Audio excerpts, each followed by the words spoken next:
जब इसका भाई मारा गया तो फिर ये बिला शिरकत गैर खुद इस गैंग का सरबराह बनकर सामने आ गया। जब इसकी 1 करोड़ रुपया सर की कीमत रखी तो तब ये परेशान हो गया। इसी का एक रिश्तेदार, अब उसने इन तमाम लोगों को बुला लिया वहां पर, बुलाते ही उसने इस पर फायरिंग कर दी। इसकी पहचान एक शाहिद लुंड के नाम से हुई। ये इसलिए भी ज्यादा पॉपुलर है कि इसने रिसेंटली एक यूट्यूब चैनल बनाया था।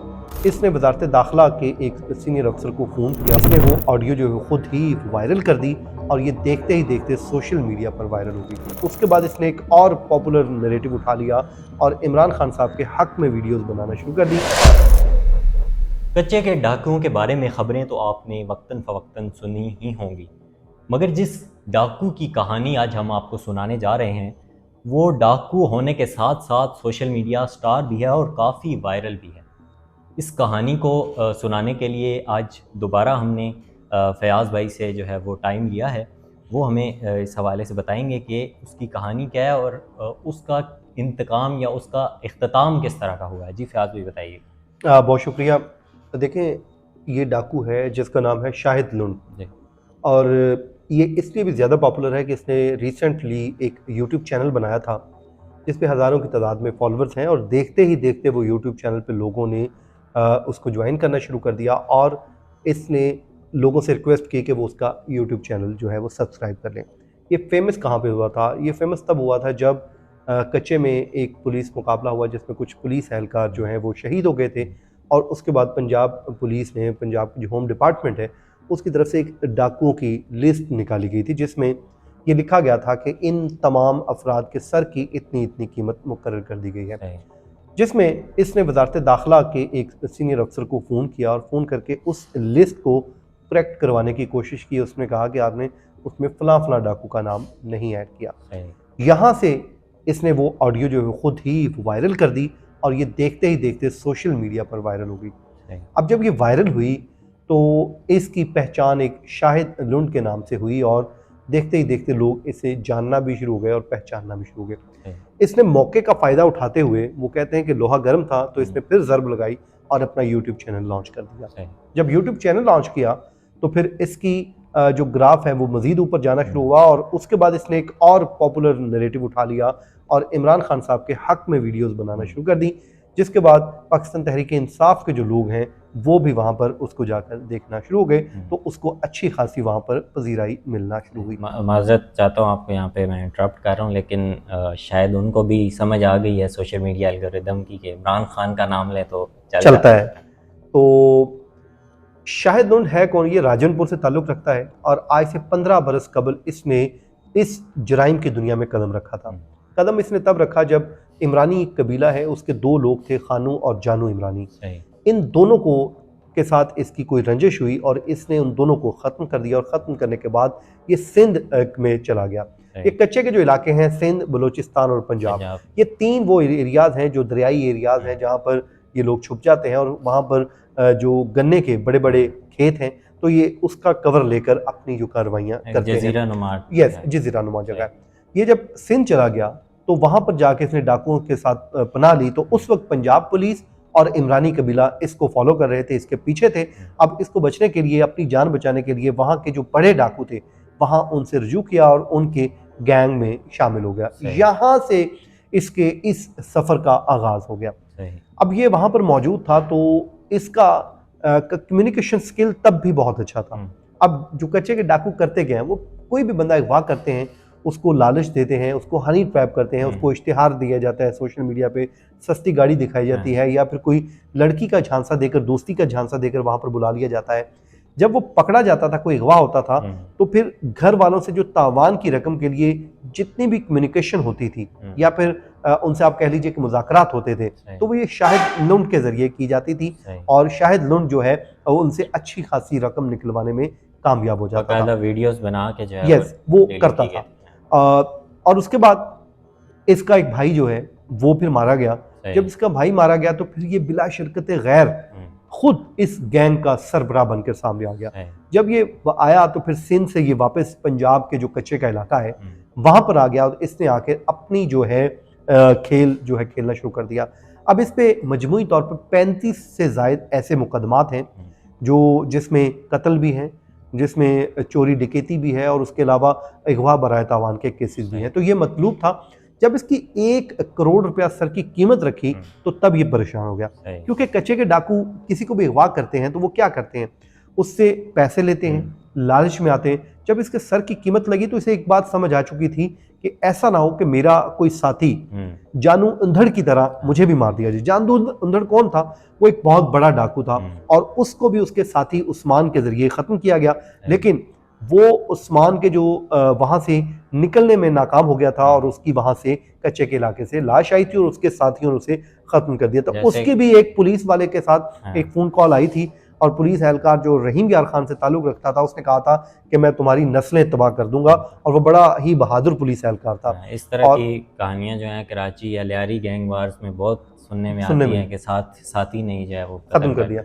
अब क्योंकि इसके सर की कीमत लग चुकी थी, पुलिस इसको के पीछे थी, हुकूमत पंजाब और दीगर जो इदारे हैं उसका, वहाँ की जो लोकल पुलिस है, राजनपुर की पुलिस है, रहीम यार खान की पुलिस है, उसके ऊपर एक प्रेशर था कि इसको किसी भी तरीके से पकड़ा जाए, क्योंकि ये सोशल मीडिया का सहारा लेके लोगों को एक तो अट्रैक्ट कर रहा था, अपना जो गेटअप इसने बताया, सिंपैथी भी गेन की, और इसका उसको फायदा हुआ। जब ये खत्म हुआ है तो आपने देखे सोशल मीडिया में उसके हक में बात हो रही है, लेकिन जो भी था वो डाकू था, वो राजनी करता था, चोरियां करता था, और वो साथ ही साथ सोशल मीडिया पे आपको पता है मजहबी कंटेंट भी शेयर करता था। उसकी आखिरी वीडियो अगर आप देखें तो वो वीडियो उसने मनकबत शेयर की हुई है, वहां पे खुद मनकबत पढ़ रहा है। कभी वो मस्जिद में जाके ऐलान करता है जी मैंने मस्जिद मेरे बाप ने बनवाई थी, अब इस मस्जिद को हम आगे चलाएंगे। तो मतलब वो मजहब का एक लिबादा भी ओढ़ के रखता था। बाकी दिलों के हाल अल्लाह ताला बेहतर जानता है, लेकिन जिस दुनिया में वो था वो एक क्राइम की दुनिया थी, एक जराइम की दुनिया थी। अब पुलिस ने क्या किया? अब पुलिस को एक बंदा चाहिए था मुखबर। अब पुलिस की ह्यूमन इंटेलिजेंस क्या होती है, वो इनके मुखबर होते हैं। आम सादा अल्फाज में अगर मैं बताऊं तो जिसको हम आम जबान में पुलिस अपने टाउट कहती है कि जी हमारे मुख्तलिफ एरियाज में टाउट बिठाए होते हैं, जो उस पूरे एरियाज की जितनी भी रिपोर्ट्स होती हैं वो उनको देते हैं। अब पुलिस करती क्या है? पुलिस अपने इन लोगों को उन गैंग्स में शामिल करवा देती है जिसमें वो उनकी पल पल की जो खबरें हैं वो उन तक पहुंच रही होती हैं। वो डाकुओं के रूप में या तो उन्होंने धारा होता है, एक ये चीज होती है। दूसरा फिर डाकुओं के साथियों में से किसी एक साथी को अपने साथ मिला लिया जाता है। अब पुलिस को एक बंदे की तलाश थी और ये तलाश पुलिस की उस वक्त मुकम्मल हो गई जब इसी का एक रिश्तेदार उमर लुंड जिसका नाम बताया जाता है, उसकी इसके साथ चपकलश हो गई और इनकी आपस में दोनों की नाराजगी हो गई। अब पुलिस को क्योंकि इस बात का पता चल चुका था कि इन दोनों की आपस में अब नाराजगी चल रही है और यही वो वक्त है जब वो शाहिद लुंड तक पहुंच सकते हैं और हाँ फिर एक और जरब लगा सकते हैं। वहां पर उन्होंने क्या किया, उसके साथ पुलिस ने राब्ता किया। राब्ता करने के बाद उसको बताया कि देखें एक तो 1 करोड़ रुपए की सर की कीमत है, वो आपको मिल जाएगी। फिर आपके खिलाफ जो मुकदमात हैं वो खत्म हो जाएंगे। जो सरकार की मुद्दत में मुकदमात हैं वो तो खत्म होंगे ही होंगे, लेकिन जो दीगर मुद्दई अफराद हैं उसमें आपको कानूनी कार्रवाई का सामना होगा, लेकिन वो इतना मसला नहीं है। अब उसको जब ये सारी चीजें कही गई तो एक दिन वो एग्री कर गया और उसने क्या किया, एक वहां पर पार्टी रख ली। अब उसने इन तमाम लोगों को बुला लिया वहां पर। अब जाहिर है इनकी चपकलश भी थी। अब ये नहीं मालूम कि इसने उनको क्या धोखा दिया, क्या दावत में कहा कि जी सुलह होने जा रही है, क्या होने जा रहा है। वहां पर उसने जब रात का वक्त था, कच्चे का इलाका था, और बुलाया, और बुलाने के बाद इस शाहिद को थोड़ा सा साइड पर बुलाया और बुलाते ही उसने इस पर फायरिंग कर दी। फायरिंग की, ये मौका पर ही खत्म हो गया। और उसके बाद वहां से जो बाकी थे उसने उनको भी खत्म करने की कोशिश की और उसके लिए उसने रॉकेट लॉन्चर मारने की कोशिश की, लेकिन वो किसी वजह से वो उनको खात्मा नहीं कर सका और वो वहां से अंधेरे का फायदा उठाते हुए वहां से गायब हो गया। अब जो गायब हुआ ये कारनामा सर अंजाम दे चुका था और उसने पहली जो फोन कॉल की पुलिस को, डीपीओ को, जो इलाके के एरिया का डीपीओ था, उसको फोन किया। उसने कहा कि साहब मैंने आपका काम कर दिया है, अब आप अपना जो है वादा निभाएं और मुझे तहफ़्फ़ुज़ फराहम करें, और क्योंकि वो मेरा पीछा कर रहे हैं। पुलिस की भारी नफरी फौरी तौर पे कच्चे के इलाके में पहुंचती है। वहां पर वो जाते हैं और ये शख्स जो है वहां पर बैठता है, इसको पानी दिया जाता है और ये अपने बैग में से कुछ फ्रूट निकालता है, वो अमरूद या कुछ और चीज़ है, उसको धोकर खाना शुरू कर देता है। हाँ, और इसकी जो वीडियो भी बनाई गई है और उसके बाद इसको फौरी तौर पे पुलिस ने जो है वो महफूज मुकाम पे मुंतकिल कर दिया। अब वो जो पहले जानू अंधड़ वाला वाकया हुआ था उसमें पुलिस अपने इस मुखबर को या फिर उसके साथी को बचाने में नाकाम रही थी और उसकी लाश आई थी, लेकिन इस दफ़ा पुलिस इसको सक्सेसफुली कामयाबी से वहाँ से निकाल लाई और बचाकर ले गई है। तो अब वो कहते हैं कि एक ऐसे जराइम पेशा शख्स का जो खात्मा हुआ है, उम्मीद करते हैं कि इससे आने वाले दिनों में जो है लोग बेहतर जो है माहौल महसूस करेंगे और जुर्म की दुनिया का खात्मा होगा। देखें, कोई अच्छा है बुरा है, लेकिन अगर वो उसकी ज़ात से किसी आम आदमी का नुकसान हो रहा है तो मेरे नज़दीक वो बुरा है। वो लोगों को लूटते थे, लोगों को यरगमाल बनाते थे, लोगों के साथ जो है वो लोगों के माल जान सब उनसे महफूज नहीं था। तो अब आप सोशल मीडिया पे तो आके कोई नहीं कहेगा कि मैं चोर हूँ, बिल्कुल ऐसे। वो तो एक अपना वो चेहरा दुनिया को दिखाएगा जो वो दिखाना चाहता है। तो वो वहां पर भी वो असलहा लेकर बैठता था, वैसे तो नहीं बैठता था ऐसे। तो बहरहाल जी, अब तक पुलिस के बकौल उसकी जो बॉडी इनको नहीं मिली, क्योंकि वो कच्चे का इलाका है, पुलिस वहां पर नहीं जाती है।